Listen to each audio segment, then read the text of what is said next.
when they say country and them came to the projects and everything else, it was niggas down there that was already Crips before the Crippin'. The Crippin' was the first thing I ever seen down there.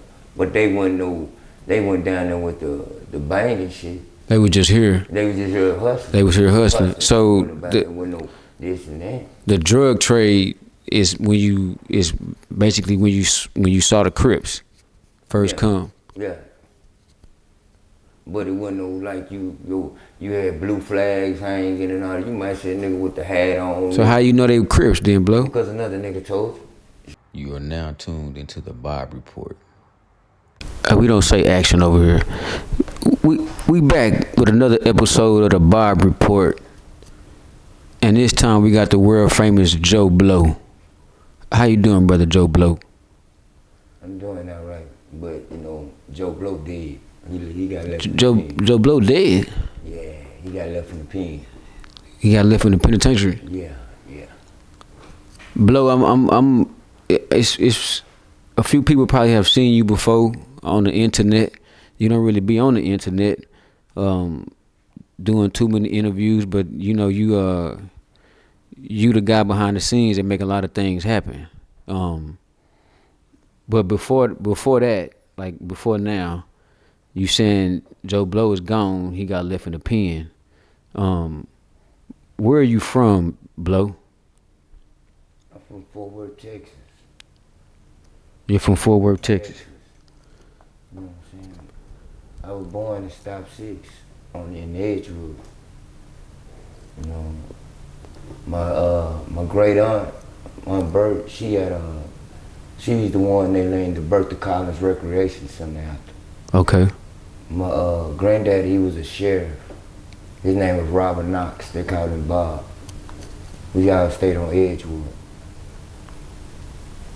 Got you. Edgewood, Stop 6, Fort Worth, Texas. That's one of the original black neighborhoods in the city of Fort Worth.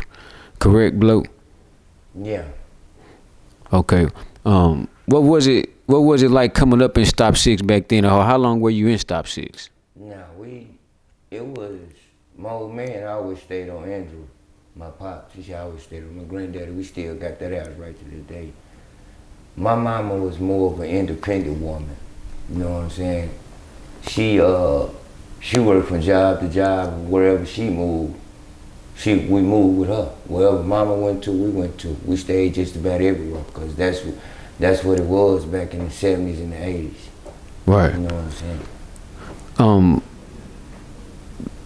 Was the population or the demographics in Fort Worth in Stop 6 was majority black or all black, correct? The majority of folks we ever seen, me and my brother ever seen, seeing growing up, it was always black folks everywhere. But mama didn't let us go too far. It was chickens and everything used to run across the streets and woods and all that other stuff. And so when did you move out of Stop 6?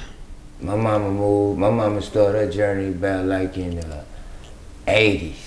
She started going for a journey. We went from there, we stayed in Butler Housing Projects on Chambers. Me and my brother and my grandfather, because he was sick. You know what I'm saying? We stayed in the projects on Chambers. That's where I met Tony Davis in the mix.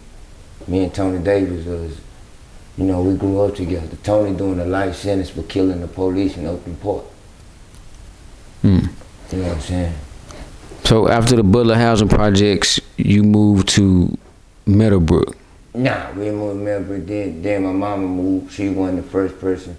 She moved to Arlington. We didn't even know Arlington. She moved right when you first came into Arlington through Rosedale. You like turned into Division? Nah, it was right there, right before you hit Pantego. It was Arlington, then Pantego.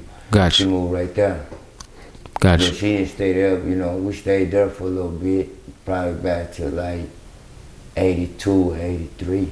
And at this time, Blow, far as you can remember, were there gangs in Fort Worth at this time? Yeah, it's always been gangs, man. My pops used to tell me that it's always been gangs. It's never been the type of guns that you see today that's make the difference, the type of technology. But it's always been fights. It's always been division. Was it Crips and Bloods in Fort Worth then? Nah, I don't remember Crips and Bloods coming out to the late 80s, early 90s. My recall of it. Right. So the name Joe Blow, how did you get that name? They always got me. I'm a man of many names. You know what I'm saying? People on Facebook know me as Jody. Some people call me Joe Seals. Some people call me Joseph. Some people call me Joe Blowski. Some people call me. I got many names, you know. But each one of those characters I represent in a different way with that individual. So where'd the name Joe Blow come from, Blow? Joe Blow came from a person. You tried to get around the question, but no, we got to go back. What Joe Blow? He came from a person that was traumatized, that seen a lot of things and believed in the old saying, an eye for an eye and a tooth for a tooth. The same thing I'ma feel, you gonna feel too, and you might even feel it even worse. You know, that was just, you know. That was Joe Blow. So when you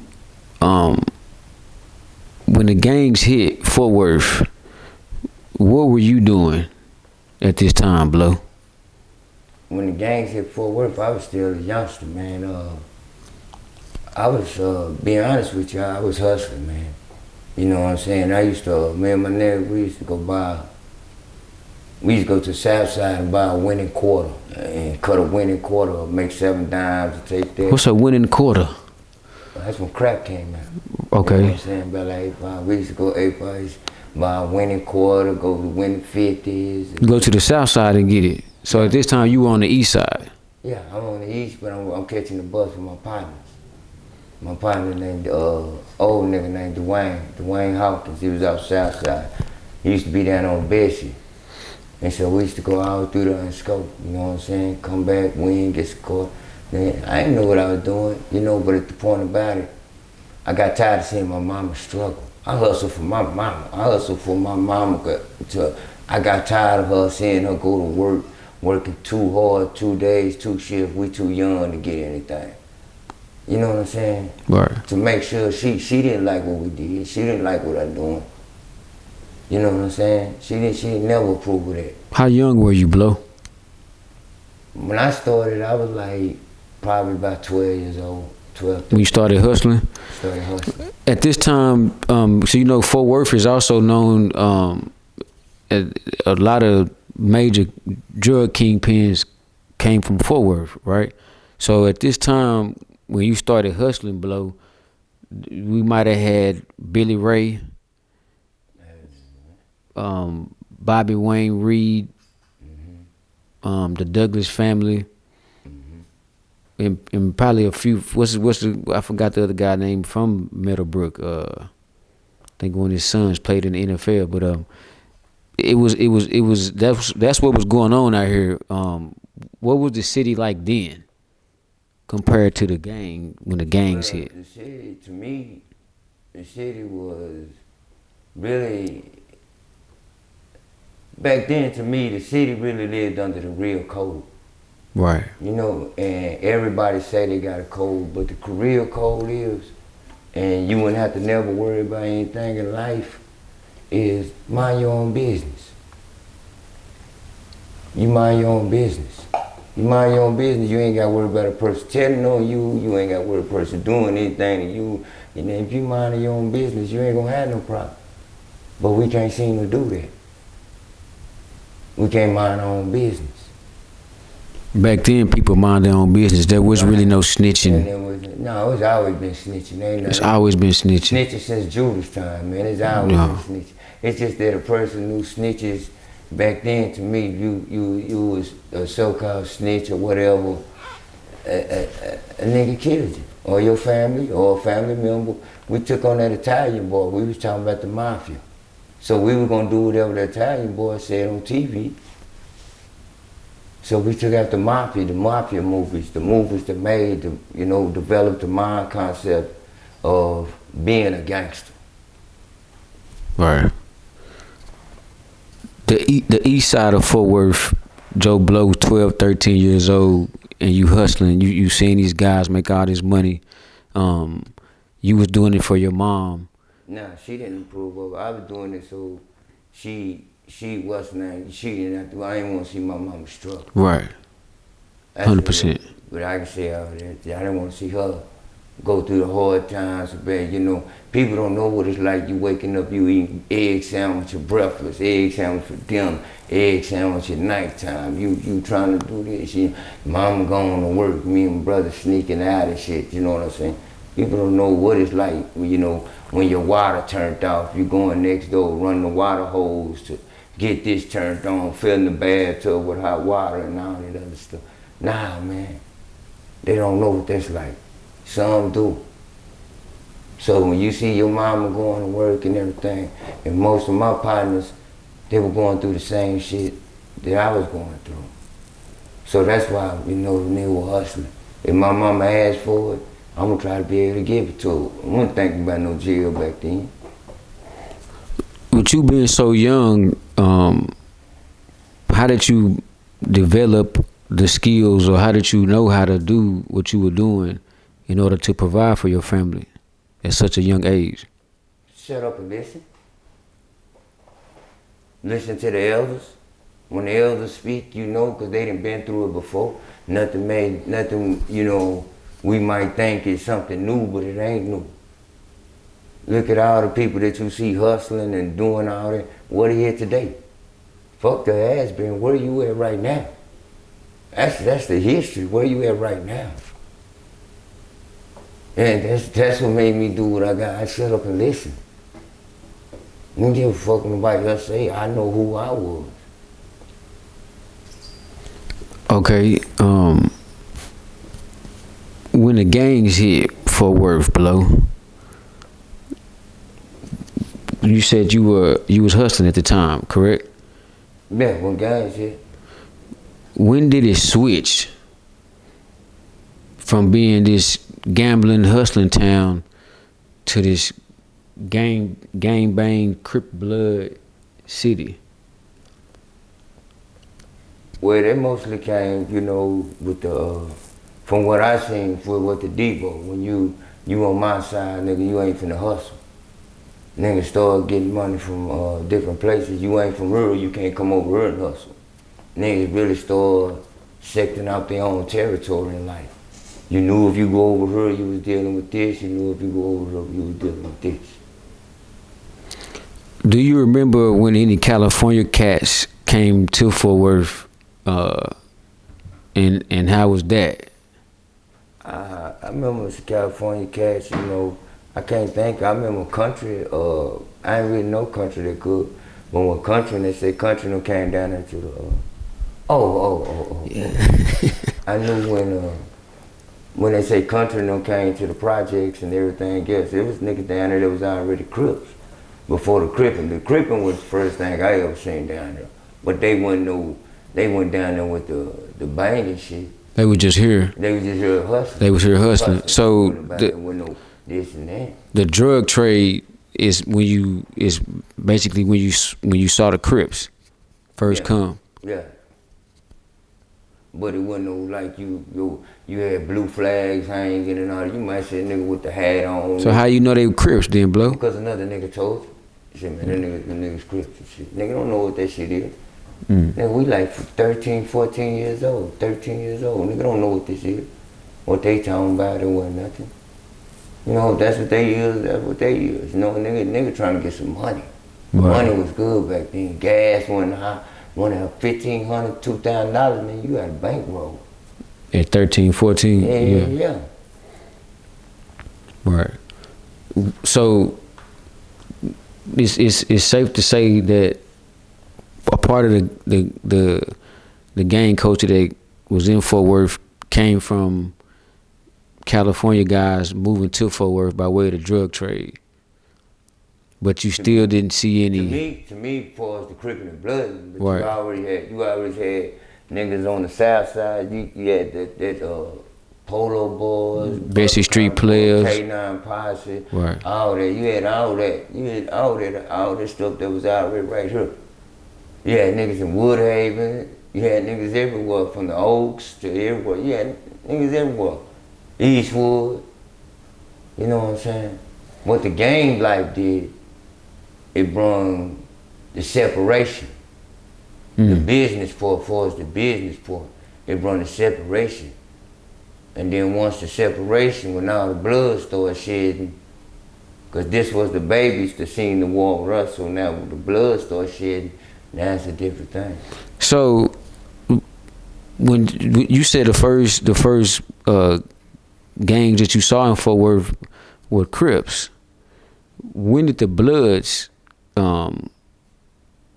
come to Fort Worth, or when did you first see somebody in red claiming to be a Blood?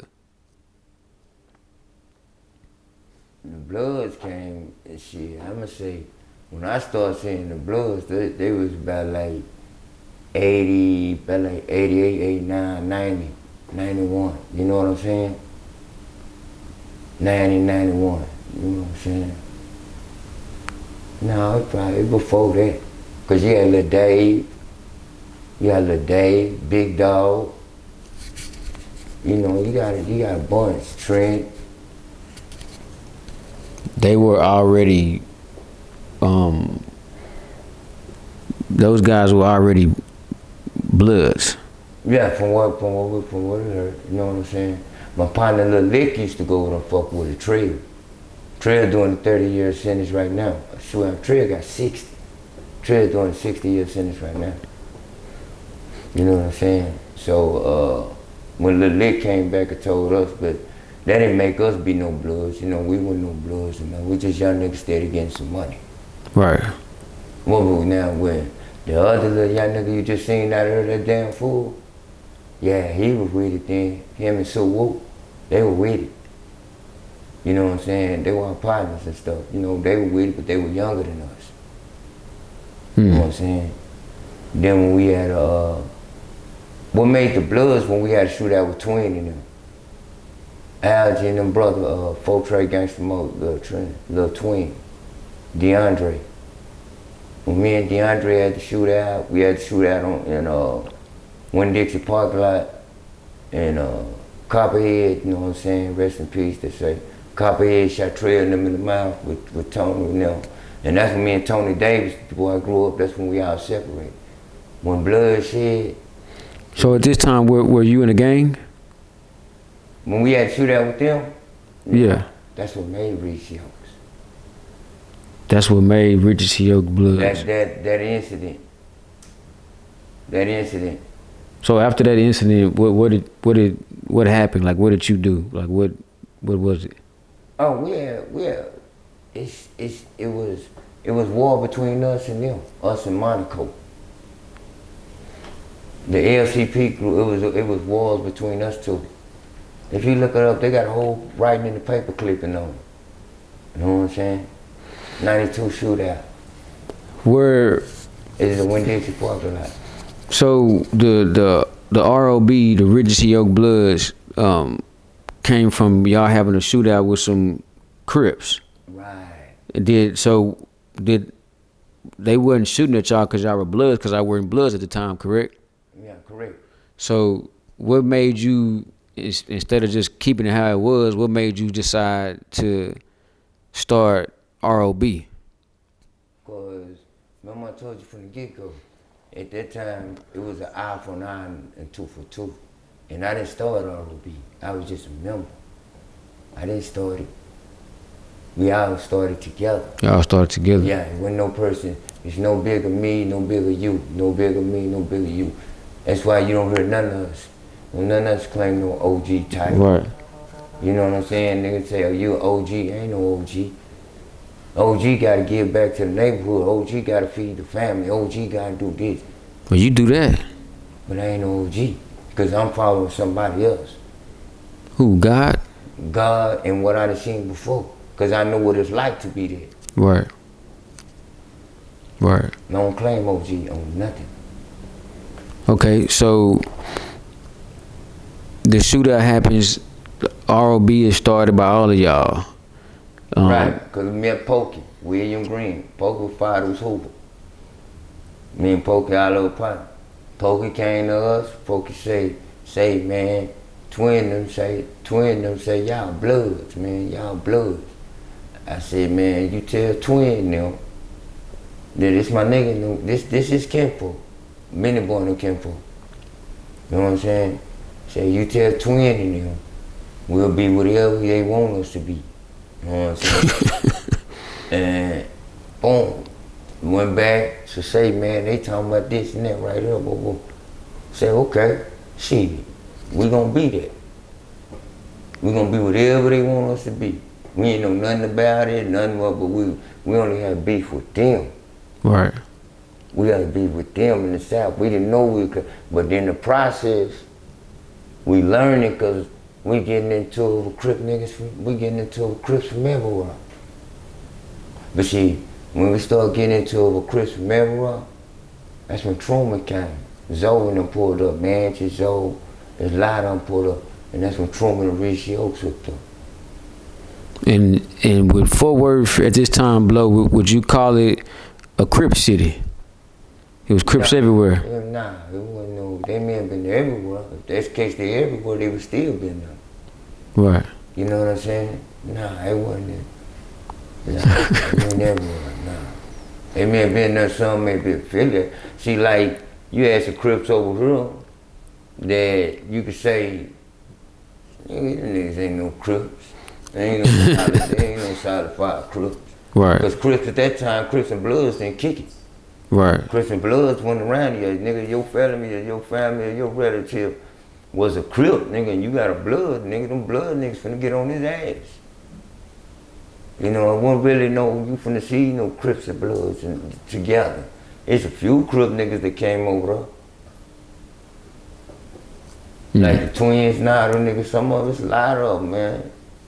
So, Marquette, it's a lot of Crip niggas that came up out in the Stop Six and everywhere else. right. The Truman was before Regency Oaks, correct? That's right.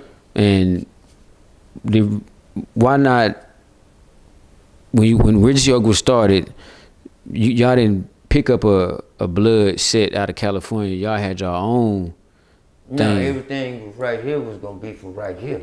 Right. All the blood sets, you know, they're originally from right here. You know what I'm saying? Like if you get into the California, we always respect California, whatever they say, but their way of life wasn't our way of life.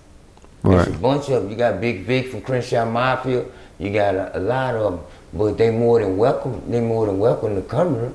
They more than welcome from Mama Rule, West Side Power Rule to, it's a bunch of them. You've connected me with some first generation and second generation from California, Bobby Lou. Yeah, I fuck with Bobby Lou till he passed away. BIP Bobby Lou. Right. How did you connect with Bobby Lou? Because if I'm not mistaken, he's one of the original. Bobby Lou was the original. Bobby Lou came down there and gave he talked to us about the history, but we connected all that. He came to Fort Worth. Nah, that shit came through Charles, the Blue. Blue went up there and fucked with me. So hold on. You slid by that real too fast, Blow. Don't nobody know who Blue is. Who is Blue? Man, Blue is Charleston White, man. Charleston White. Yeah. Okay, that's Blue in Fort Worth, brother Charleston, bald head nigga. But you connected with Melvin Farmer. Melvin Farmer connected to Bobby Lou. Melvin Farmer supposed to went Shout out Melvin Farmer, man. And went up to what's the name, collected with Charleston went up there and met Bobby Lou. After that, we went to talk with Bobby Lou and them, and then Big Toots, Bobby Lou, and Charles came back. To Fort Worth? To Fort Worth, yeah. So you had an original Blood Paru? Crip, former Crip. Oh yeah. Bobby Lou was a Crip too. Bobby Lou was he sure was. He started a Crip first, wasn't he? Crip that became a Blood and everything, yeah. Right. These guys are in Fort Worth talking to somebody like yourself. This is after, you did all of that. So let's rewind. Regency Oak was a known blood set in Texas. How did it, not to glorify Blow, not to glorify any of this, The popularity that came with that is, you know, we can't ignore it. How did it even happen with, because, you know, it was Crips on the south side, it's Crips on the east side, it's Crips on the west side, it's Crips on the north side, below. And it's Truman and it's ROB. I think you might have had Norris Street also. No, yeah, Norris. See, when I right after Reese Yokes, Norris, because Norris, they were blackbirds at first. What's a blackbird? They were sort of, they ran with Truman, but they don't believe they were Bloods. They was Stop Six, they was all blackbirds. And the whole Blackbird organization, they went to turn into Norris Street Buds. EBA, EBSP, EWP, VSB, you know what I'm saying? Right. BSB, DSB. You still have sets crank up all. We were just cranking up sets really to form more of a bigger side of town, you know, more bigger alliance with each other. Right. Right. And at this time where you were Joe Blow. Yeah. This when the name Joe Blow, this is when that character. Yeah, we putting it together, you know what I'm saying? Right. You know, we putting it together, we going into it, you know what I'm saying? But by this time when Joe Blow come around, we beefing with every side of town. Everybody. If you want only Crips though. All Blue. It's all Crips at one time. Right. We beefing with all Crips, no matter where you at.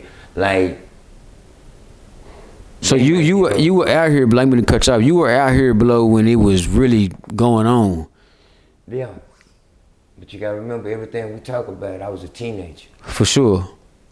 Okay, everything we talk about. Right. Yeah, I was out here when it was really going on. And while this is going on, you've made a name for yourself at this time, but you're still hustling, correct? Yeah, I'm hustling, working. I worked at Mattel's, worked for Mattel's, worked at a leather factory, we working and banging at the same time, you know, doing it all. But it wasn't that I was trying to create a name. I was just letting them know who been here. You know, like that, then came through that, you know what I'm saying? Cause we didn't have no cell phones, no beepers, no all that and everything else. We didn't have all that back then. So we had the beepers later on, then the cell phones came.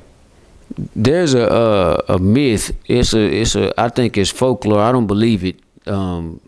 But I heard that this Joe Blow character once disguised himself as a woman to put in some work. Like I said, I don't believe it. I think it's a myth. It's folklore. It just can't be true. Have you heard of this story before, Blow? Shit, like you said, I heard it. I don't know. Did he? I don't know. That's somebody telling you that. I don't know. Did he? I don't know nothing about it. I don't know if Blow ever put on a dress or anything. Right. Yeah, I don't know nothing about it. Did he? That's what you heard. He say, she say. So that's part of the gossip. You know, in the Bible, you got Matthew, Mark, Luke, and John. All of them telling the gospel, but all of them say they were right there with Jesus. They all gospeling. That's what's wrong with this world, nigga. Gospeling. Telling another man's business. Ain't gospel about making no money, you gospeling. Okay. So you also said that at one point in time, it didn't matter where they were, what side of town they were from. If they had blue on, it was going on in the city of Fort Worth, correct? How did you land in federal penitentiary, Blow? I landed in a federal prison because I went to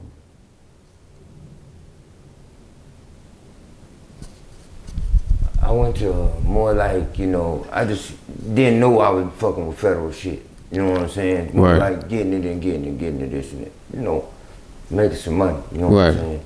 But I didn't know it was in the federal thing, you know. What you thought it was? Shit, man, I'm thinking I can go in this motherfucker with the state get me, I'm finna bond out, I'm finna buy them and do all that other shit with the state shit, ride it out. But with the feds, ain't no beating them. Ain't no beating the feds, you know what I'm saying? How you gonna beat somebody that wrote the laws? When you say ain't no beating the feds blow, can you be more specific? Because in the feds, hearsay is admissible. You know, like the shit you just said. I heard you use the juris like this. I heard you use the juris. Yeah. That's admissible in federal court. They can use that as evidence. It's called an overact. Then use it to be true. They can use it to be true. If it's, you know, it's all about it. Yeah, and they build that up to build a conspiracy. Were you part of a conspiracy? No.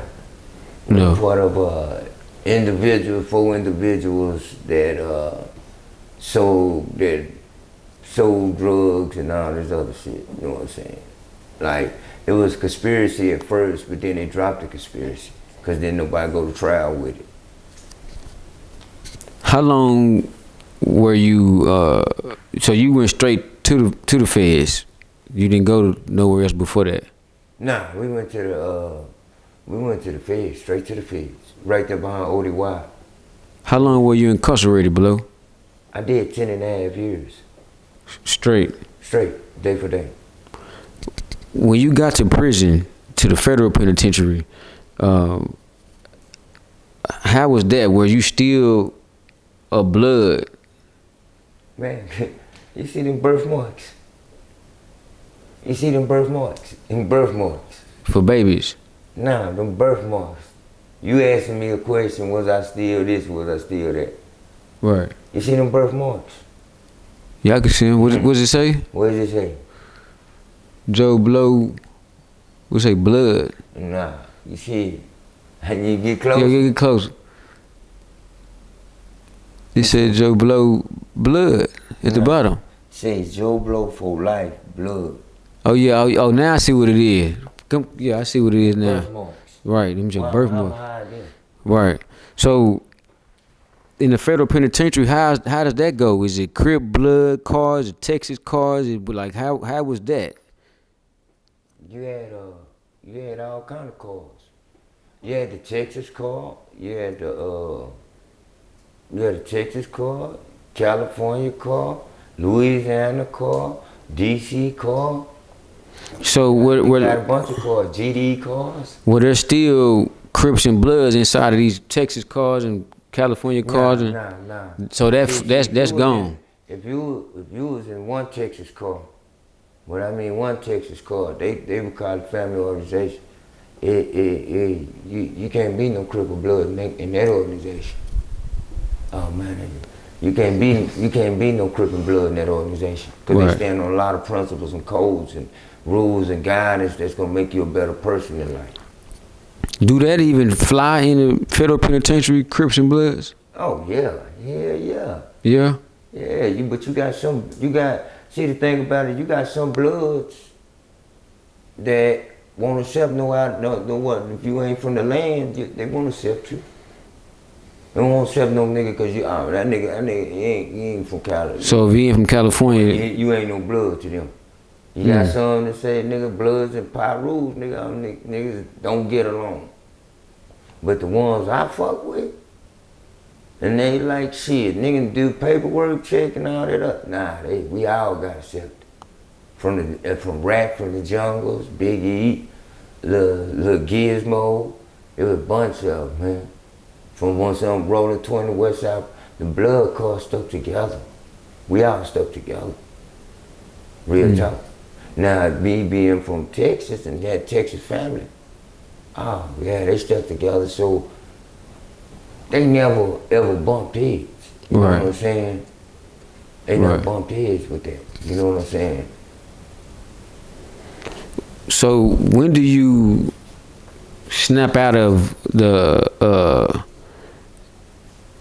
gangster mentality, the gangster life? Like when you're in the federal penitentiary, when does it hit you? Like when there's things when you self motivate yourself and you roll over and you look at those walls of silence. You look at that wall, you chasing that wall, and you realizing that you here. Ain't nobody gonna get you out of there. Ain't nobody but God. You start realizing, find self reflection, reflecting on life. Nigga, I went through all of them, but I never gave up. I went to law library. I went to reading books, studying books, understanding them, you know, reading them without realizing why is there a black laws dictionary? What's this law dictionary? Looking up the word usually, the words they say in the courtrooms, the words they say, the words that reflect on your trend. I'm reading all this. You know what I'm saying? I started reflecting on all that, reading all that. Then Did you read the Bible? Fuck yeah. Basic instruction before leaving Earth. Nigga, I tried all that religion shit. And religion is a way of life. Tried the Christianity. I tried the Buddhism, the Islam and all that. And I realized, shit, nigga, I didn't want to be disciplined. Because in all those organizations, you have to be disciplined to follow the rules. If you say you a Christian, you walking in the likeness to be like Jesus. So how can you say you're a Christian if you killing, you stealing, you robbing, you fornicating, you doing all this other shit? But you a Christian. Okay? You a Muslim. But you doing all this and then you supposed to be this way, one with God. You supposed to be following Islam, but you over here doing this and that. You was eating pork blow. Fuck no. Oh. I stopped eating that shit on my own. Okay. You know what I'm saying? Dude say, man, stop eating it for a while, man. Man, I quit that shit, man. They was talking about, Ramadan coming up, and they was like, man, you crazy, man. I'm finna eat. I ain't finna starve in the month before no damn Ramadan. No, God forgive me. You know what I'm saying? So I quit. You know what I'm saying? What about Buddhism? It was all the same type of... all this shit, just different names. You think them Chinese, Wantong and all this, you think they consider themselves Christians? Some of them do. Some of them, whatever belief, that's your belief. Right. That's the way you choose to walk with it. But I'm seeing this in there of you because see, that world don't change you. It's gonna bring out the real you inside of you. It's gonna be snitches, it's gonna be rats, it's gonna be punks, it's gonna be everything. I ain't worried about all that shit because it ain't got nothing to do with me. Ain't no snitch finna get close to me. See, I know what you think of me, but you don't know what I think of you. I learned to discipline and humble myself in them. I wanted to get out here and make a motherfucker say, I'm gonna show this bitch that she fucked up with a good nigga. I'm gonna show these niggas they don't want to get out here and do that. Man, fuck that shit. I started thinking about them motherfuckers telling you to get up. You wanna go to visit, spread your ass cheeks. You wanna do this, man, you gotta. That's why I say Joe Blow died. Right. He died in them.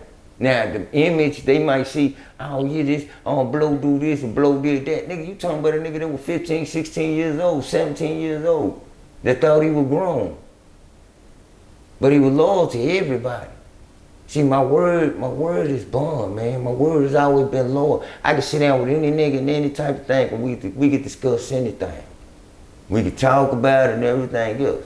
But if you put your hands on me, nigga, we ain't no longer friends. There's no friend conversation. Friends don't fight no more. We in our 50s and 60s and 40s. We ain't no friend. You put your hands on me, we are no longer friends. I don't give a damn. We shake hands. We gonna always have animosity toward each other.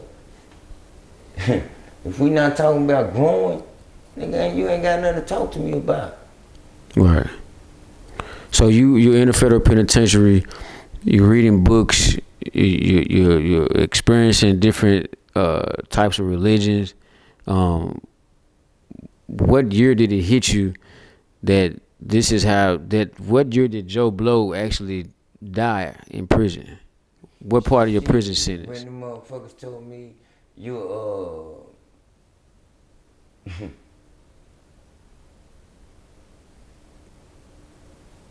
it's two choices when they deny my appeal. When they deny my appeal and niggas start realizing you know, hey man, I'ma be here.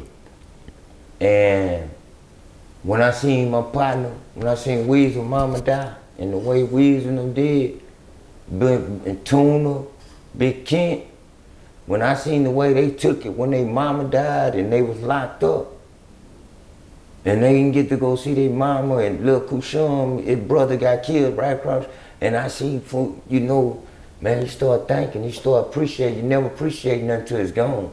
And when you start appreciating, then, you know, you go to a whole different step. Right. You know what I'm saying? I started reevaluating and elevating me. I left the name Joe Blow died, but Blow never died.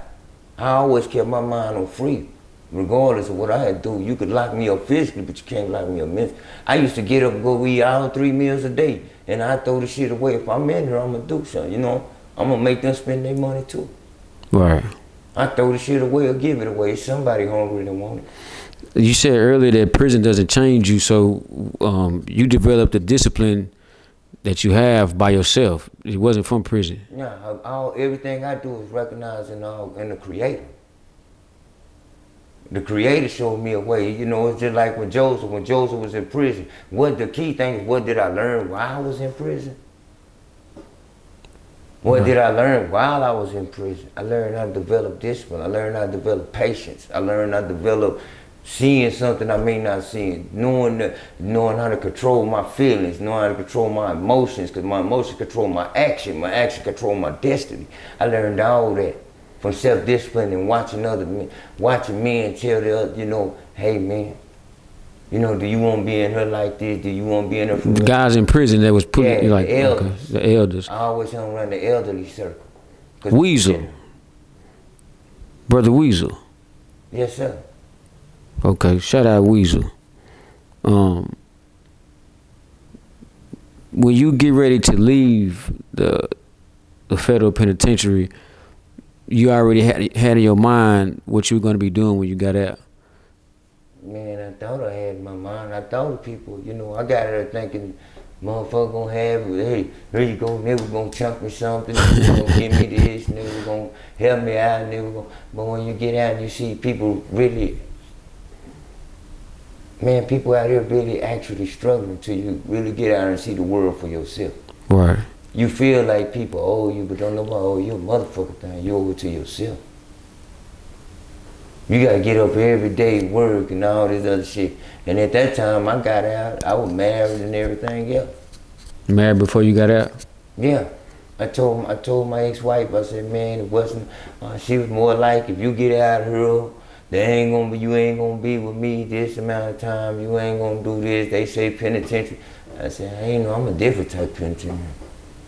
I don't never put the type penitentiary with me. I said, I went to college for a little while. Right. I went to a university of higher learning to learn about stocks, everything. You didn't fall back into your old ways once you got out of prison? Man, hell no.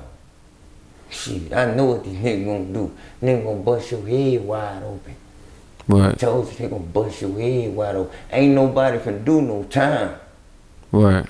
I don't give a damn who you is. You can talk that gangster shit all you want. Ain't nobody finna do no time. They can talk this shit. When they get down there, they tell the detectives, no, I didn't try to do it. I didn't know he was gonna do that, man. I didn't know this and that. They gonna tell you that out here, but when you in that cell alone and you sitting in that window and you thinking about it, nah, man, it's a whole different ball game. You leave that other bullshit behind you. See some brothers out there, they got what I call the falling star syndrome. They go back to their past when they was at their highs and gang bang, at the highs in the penitentiary, at the highs when they was in the 80s selling dope, at the highs in the 90s when they live in the past. That's what make them relevant. I don't give a fuck about being relevant, homie. That's what I'm saying. I'm relevant to my children. I'm relevant to people that kind of need me. That need me. I know they need me. They got the same blood in me. Right. The ones I created. That's what I'm loyal to. That's my validation. I don't have to run around. I don't have to run around screaming blood this, blood that, blood this, blood that, good this, that. Man, I don't have to do it. Sometimes you get tested, but you're gonna get tested because you're dealing with the devil. Right. I'm about creating businesses. Link up. Let's do this. Let's try to do this. We gonna fail. What business gonna last? What black business gonna last? You gotta learn to feed the people. I learned how to feed the people, put my pride to the side in order to grow. I may not grow as fast as I want to grow, but I'm going to grow. I don't give a fuck about what nobody think of me. You not feeding my household. So why I'm worried about what you think or why I'm going to try to represent? I'm my own blood. I'm a black man leading others out of darkness, following. Do you follow my ways or you don't follow my way? Right. You do a lot for the city. I don't do shit for the city. I ain't give a fuck about the city, homie. Well, you know what I mean. The city ain't doing shit for me. The people in the city. Let me say that. I do a lot for the people I know. For your community. Man, my community ain't did shit for me. What part are you getting at? Nigga, the community ain't doing shit. You know what I'm saying? What part Blow, of the I've seen you help your community. No, I ain't helping no community, man. I'm people that want to come down and get something to eat. We celebrating those that are dead and gone and couldn't pass away. They can't afford it. Nigga, money is hard. Right. Money hard out here. Being black, you don't even know what you're spending on. If you buy a pack of cigarettes today, that's $10. You buy a motherfucking McDonald's meal, that's $20. Go look at how much you spend today. You might spend $50 or $60 in food, especially got a day. They don't got no economy. They ain't realizing what they spend. Young niggas hustling. If you make $30 an hour for 8 hours a day, that's $240. That's enough. Stop. Can they stop? No. Why? Because of greed. It's motherfucking internet. That's what everybody trying to eat on. Why am I go to work and I can go on the internet, make me a video, stream me a video? Everybody wants some attention, man. You've helped out a lot of young brothers in the city. I've seen you do it. You're part of a program where the guys like yourself that have did what they did, went to prison, came home. Some of them hadn't even been to prison, but y'all are different men than what y'all were in the past, and y'all are helping out the younger black brothers. Well, they don't even matter the color in the city of Fort Worth. How did you get into that program, Blow? Man, that's an accomplishment. I watched the pastor, man. Elwood, man. Like I done said before, man. Great dude, man. Good man, good God-fearing man. Everybody in there, they God-fearing brothers. Not just, we on the God time, because, you know, like I say, they got their own religion, they got a way they do. My thing is, I was in it because I see these young boys coming up the way I come up. But the first thing it ain't that we stopping shit. All we doing is really trying to curb the violence, curb the attention. Right. You got a lot of them dealing with emotions, and they don't got no emotions. 85% of them that's locked up right now, they locked up because of fatherless homes. So if you can't be a father to these little dudes or try to help them out, nah, it ain't no helping them. You got to be able to say, when they call you to say, man, can I borrow $25? You like, nigga, I just gave you $25. They say, man, can you pick me up? Man, damn, I just came. You come from, be able to pick them up, be able to show them, but at the same time, you got to show them discipline. The discipline is what they don't have. But you give them all a chance, yeah, who ain't gonna have a reputation of, they want to rap, they want to do that. You just tell them what they looking at. And they want to help all of them, but you can't. They got to want to help their motherfucking self now. These niggas, besides getting kids, these niggas grown, they know what the fuck they doing, what they packing. Nigga, I'm telling y'all gonna go to jail, who gonna bond you out? Who gonna call a lawyer? Who gonna, nigga, all these niggas you willing to die for, you willing to die for this motherfucking shit, but you can't get them niggas to send you no money. They ain't finna bond you out. What the fuck you gonna keep putting your life on danger like that for? You can be who you is, just you don't have to represent it like that. It's like me, I'ma always be that way. I'ma always be who I am. I'm ain't finna switch up whether I'm married, not married, with kids. I'm not switching up on nothing. Got you, Blow. This is part one of the Joe Blow. I don't know what we're gonna call this, a story. What is this, Blow? The Joe Blow interview, part one. And we out.